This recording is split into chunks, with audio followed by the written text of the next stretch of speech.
तो सही बात तो यह है तो मिले हुए नहीं थे। उनकी जब विचारधारा, उनकी पार्टी, उनके संगठन जब भी उसकी बात होती थी तो भैरव सिंह साहब चट्टान जैसे खड़े होके और उनकी खिलाफत के लिए अपनी तरफ से खड़े हो जाते थे। कभी कभी नहीं छोड़ी उन्होंने, परंतु वो जानते थे कब क्या करने की जरूरत है। फिर वो अनुभवी खिलाड़ी थे। उन्होंने राजस्थान में भारतीय जनता पार्टी की तो जड़ें जमाई।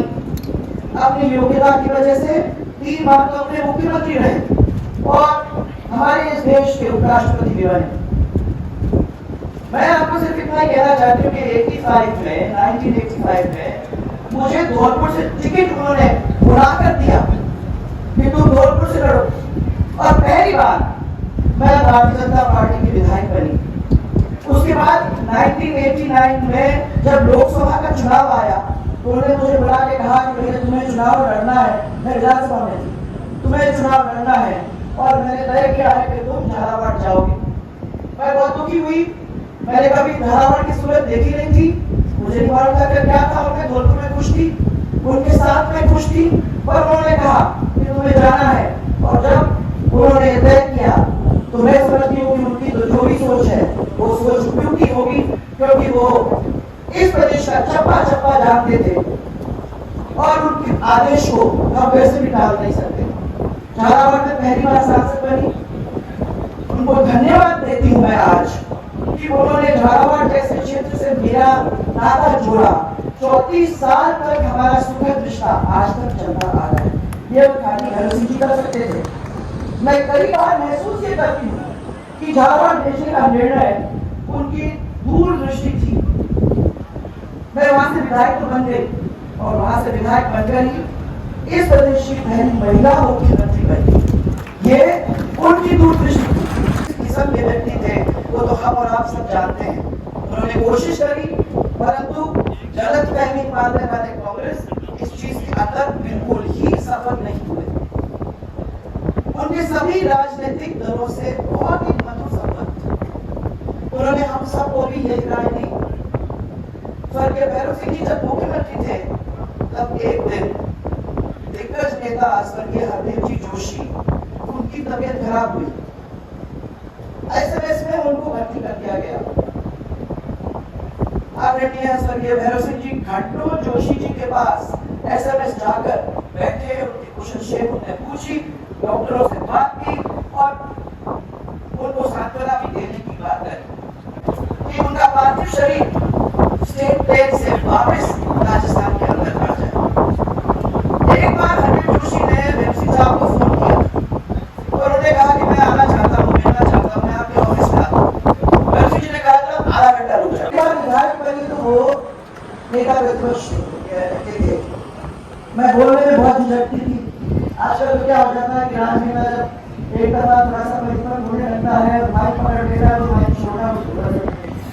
उस समय जब शुरुआत करते हैं तो उस समय डर लगता है, तो डर लगता था मुझे और मैं बोलना भी नहीं चाह रही थी। भैरव सिंह जी ने कहा, एक रूल बनाया था कि जो भी विधायक वो तय करते हैं कि आज उसने अच्छा बोला है विधानसभा के अंदर, उससे वो लड्डू बनवाएंगे। एलएमटी में खबर जाएगी, वहां से 2 किलो लड्डू आएंगे और बड़े बड़े लड्डू मिलते थे उस समय। वो लड्डू बनवाने का काम वो करेंगे और कोई करने का जिसको वो कहते थे अच्छा। ये विधायक की हौसला अफजाई, कागज देते थे, समझाते थे, पढ़ाते थे, बताते थे कि ये क्या हम लोगों को करना है और उसको किस तरीके से अपने को फेस करना है। ये उन्होंने परंपरा शुरू की। जब वो एरोपी थे तब भी उन्होंने हमारा मनोबल बढ़ाया और साथ ही राजस्थान के बारे में भी मुझे सिखाया, हम सबको सिखाया। पहली बार हम कुछ विधायकों के साथ उन्होंने राजस्थान के बॉर्डर का दौरा किया है। मेरे साथ मुझे याद है, पहली बार मैंने अपने आंखों से उनके साथ बॉर्डर देखा। पहली बार जो सेना का लुकआउट पोस्ट है उसके ऊपर चढ़कर पाकिस्तान को देखने का हमें मौका मिला। मैं तो कभी देखा ही नहीं था। पहली बार मोहनगढ़ हेड पे हम लोग सब साथ गए और मोहनगढ़ कनाल का जो काम आखिरी हो रहा था उसको देखने का हमें मौका मिला। और पहली बार मैंने खाटा और रोटी के उनके साथ खाई, तो अपने बात ही था, उसका मजा ही अलग था। वो भैरव सिंह जी एक अजीब और गरीब व्यक्ति थे और उन्हें अपना जो प्यार हम लोग सबको दिया वो हम कभी भूल नहीं सकते। मरुभूमि पर उन्होंने उस वक्त जनसंघ का दीपक जलाने का काम किया। उस वक्त आप लोग सब जानते हो कि कांग्रेस की आंधी जोरों पे थी।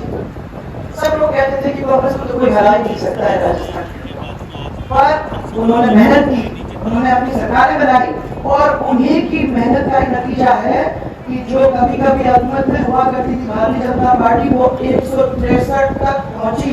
ये बिना भैरव सिंह जी के, बिना उनके सिखाए, बिना उनके बताए हम लोग यहाँ तक नहीं पहुंच सकते। इतना बड़ा दिल, इतना सोच, इतना गरीबों के लिए प्यार, इतना अपने कार्यकर्ताओं यहाँ हमें सर आंखों पे रखने का काम हमेशा कहते थे।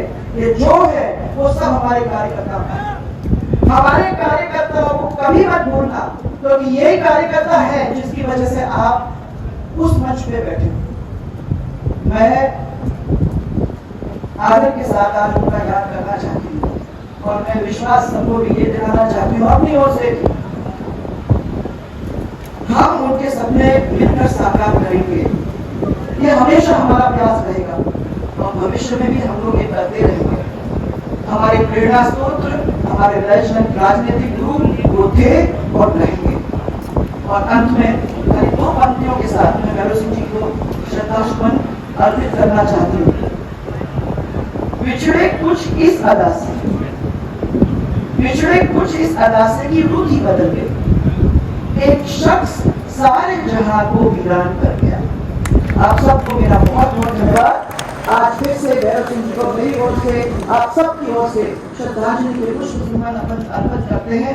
और मैं फिर धन्यवाद देना चाहती हूँ परिवार को कि आप इतने बड़े कार्यक्रम के अंदर आज उनके जन्म शताब्दी के समय मुझे भी याद करने का किया। आपको बहुत बहुत मेरा बहुत बहुत धन्यवाद सम्मानीय वसुंधरा जी सिंधिया साहब। मैं बहुत आदर के साथ देश के विकास पुरुष केंद्रीय सड़क एवं परिवहन